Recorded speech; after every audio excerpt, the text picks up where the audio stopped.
Now we're ready to bale the tobacco, and basically what we use is this piece of wood here and this block here to be able to give an equal distribution of weight so it lays it flat and down. So what these guys are going to do is they're going to lift that off so I can show you.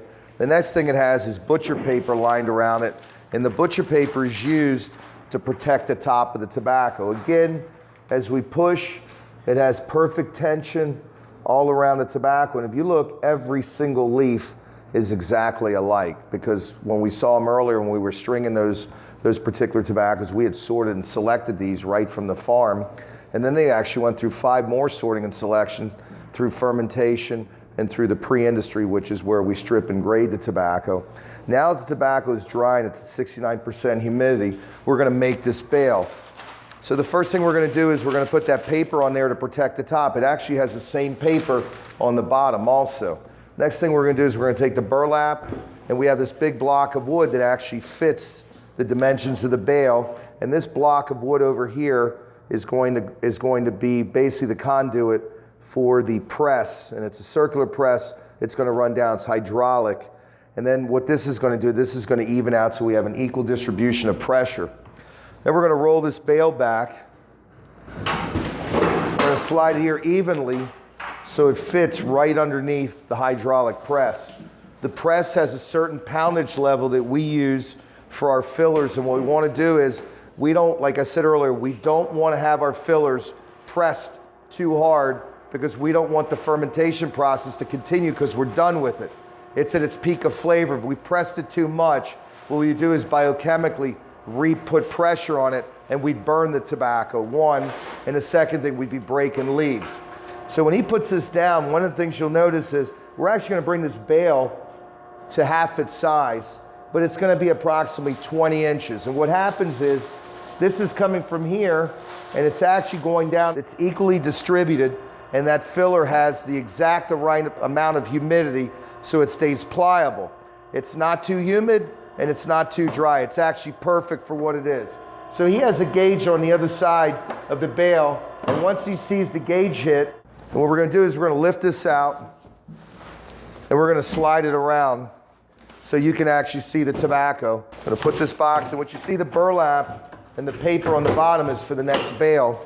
In this particular, what we call pre-industry or sorting and selecting facility, packs about 65 to 69 bales a day of this.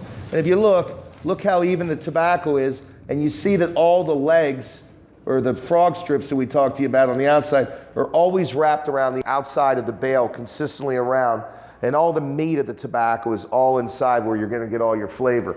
So the next thing we're going to do is we're going to take this nylon string and we're going to sew it. But prior to us sewing it, we're going to take these cartons, and they're going to cut these cartons in half, and they're actually going to put them in the corners like this. And the reason we're going to put them in the corners, of course, is to protect all the corners. So I'm going to let you watch this. What they're going to do is they're going to do old hospital corners. When I was in the military, we used to have to make our bed with 90-degree angles. These are basically straight hospital corners. And that's why we put that pin. That pin falls right in between the tails of those tobacco. So what happens? We don't damage any of the filler. Everything sound tobacco is extremely important for us to make a Perdomo cigar.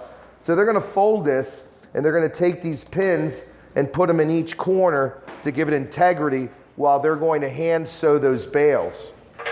So you'll see them, they'll take a pin, and they're basically like a sewing pin, and they're actually going to hand sew all these. And what's going to happen is once he ties that double bowline knot on there, he's going to do 9 eyelets on each side. So basically what they're going to do is they're going to hand string each one of these and tie these bales, and we're going to have approximately 36 eyelets that wrap all around, and every one of these are done by hand. So we're going to watch them do this, and they do them pretty quickly. And we keep that pressure on there because what's going to happen is when we let this go, the bale is going to expand, and that's exactly what we want. Hence why we use this stretchy string so the bale gives, because what I want that bale to do is expand and get oxygen, and I want those flavors to marry up and down. So that's what they're doing right now. And again, the most important thing outside of this great tobacco is exactly what type of tobacco this is. Not only from its region, but from its farm and also by its individual lot number, because each one of these are set and predetermined for a particular blend that we're going to make on a Perdomo cigar.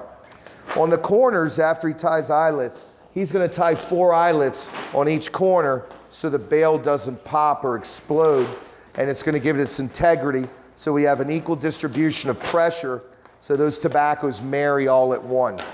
After this bale's done, the next thing we're going to do when we finish it is we're going to eventually weigh it, which we're going to show you right now.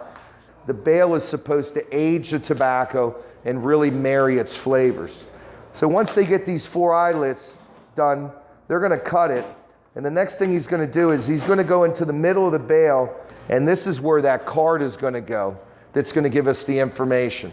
Once the bale's done, it's going to go and get packed here in the bales, and then it's going to go into our baling room, and then it's going to be itemized and brought into accounting so we have our inventory control done from start to finish. So I'm going to give him this card, and the first thing he's going to do is he's going to slide that card in so we know what that tobacco is before it gets accounted for. And the next thing he's going to do is, you see when this lifts up, even though this weighs 35 pounds, the bale is starting to expand, which is exactly what we're looking for. So now what we're going to do is we're going to weigh the bale. This is a medium Visa from Jalapa, and what we would like this bale to weigh is in between 102 and 103 pounds. Like I said earlier, a lot of people have these bales at 130, 140 pounds. It's just way too much tobacco and too much stress on the bale. So now what we're going to do is we're going to weigh this, and I would be super happy if it was right around 102, 103. So we weigh this bale, you can see it's 102.5 pounds, it's perfect. So that's optimum for what this bale is. And that means our guys have done their job, not only by sorting and selecting this tobacco correctly, but by the amount of weight they're gonna put on it. And this is gonna be a great tasting tobacco for a future Perdomo 20th anniversary cigar, which the Viso in this particular farm number is actually used for this tobacco. So this is how we make the bale, and now we're gonna show you the bale rooms and how we store everything in the actual bale rooms.